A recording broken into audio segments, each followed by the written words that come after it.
Beralih ke perkembangan Dewan Rakyat. Yang di-Ketua Dewan Rakyat Tan Sri Pandikar Amin Mulia memberi amaran kepada anggota Parlimen agar tidak menyalahguna kekebalan yang dimiliki.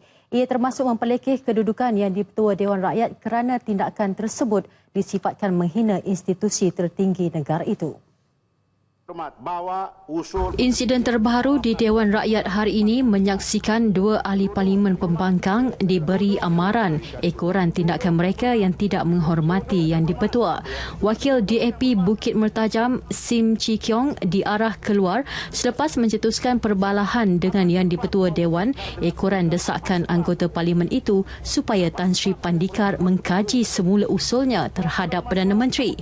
Manakala Wakil DAP Gelang Patah Lim Kit Siang diarah menarik balik tuduhannya yang menggambarkan Tan Sri Pandikar sebagai speaker yang zalim. Tarik balik yang berhormat, tarik balik yang berhormat. Yang berhormat tarik balik yang berhormat. Baik, kalau yang berhormat tarik balik yang berhormat. Saya tarik balik. Tapi tadi saya ada yang berhormat yang lain diam.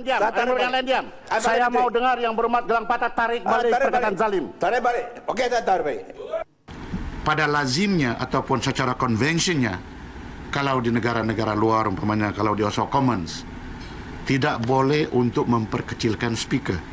Kenapa? Bila kita memperkecilkan speaker, sama juga kita memperkecilkan parlimen. Apabila kita memperkecilkan parlimen, apatah lagi kalau komen-komen itu daripada orang-orang seperti mantan hakim, seperti peguam negara dan sedemikiannya, yang mereka tidak tahu kedudukan yang sebenar di parlimen, cuma buat komen secara respon kepada apa yang ditanya oleh pemberita. Ia memberikan gambaran yang tidak baik kepada masyarakat. Mengulas lanjut, beliau menegaskan setiap ahli parlimen bebas untuk berhujah kecuali isu yang tertakluk di bawah Akta Rahsia Rasmi 1972. Mahan ataupun percakapan yang tidak senonoh seperti itu tidak patut diluarkan, dilontarkan oleh seorang veteran dari Gelang Patah tu, kalau nak sebagai contoh ahli parlimen yang terbaik.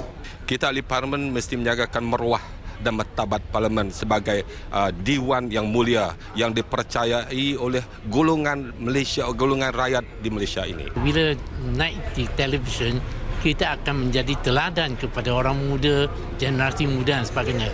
Khususnya saya ingat ramai ahli parlimen memang tak setuju bahawa kita gunakan perkataan yang dianggap sebagai unparliamentary di parlimen. Inilah masalah Gelang Patah ini. Sebagai patron dalam Dewan, tias bila-bila masa kita boleh tengok dia mana ada menghormati siapa-siapa. Sebab tu kita sebagai ahli parlimen mesti menghormati apa yang di-Pertua kata.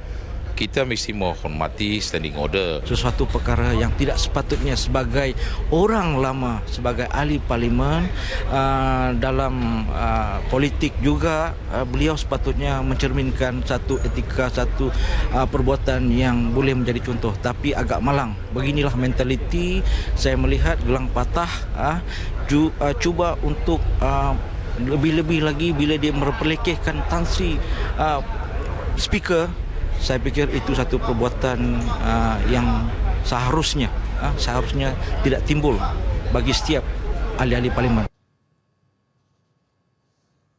Menerusi satu lagi soalan MQT mengenai kes denggi, Dewan dimaklumkan Malaysia perlu mempertimbangkan beberapa faktor sebelum memutuskan berkenaan penggunaan vaksin denggi, Dengvaxia, dalam merawat pesakit di negara ini. Ia berikutan terdapat 4 jenis virus yang boleh menyebabkan demam denggi di negara ini, sedangkan vaksin tersebut tidak meliputi semua jenis rawatan demam denggi. Bagaimanapun, perkara masih dalam peringkat kajian oleh pakar-pakar di Kementerian Kesihatan. Menurut Menteri Kesihatan, Datuk Seri Dr. S. Subramaniam, selain melaksanakan pelbagai usaha bagi mengurangkan kes denggi, kementerian juga giat membuat penyelidikan termasuk berkenaan vaksin denggi. Di dalam kajian yang telah dilakukan semasa vaksin ini, sebelum pendaftaran vaksin ini, ialah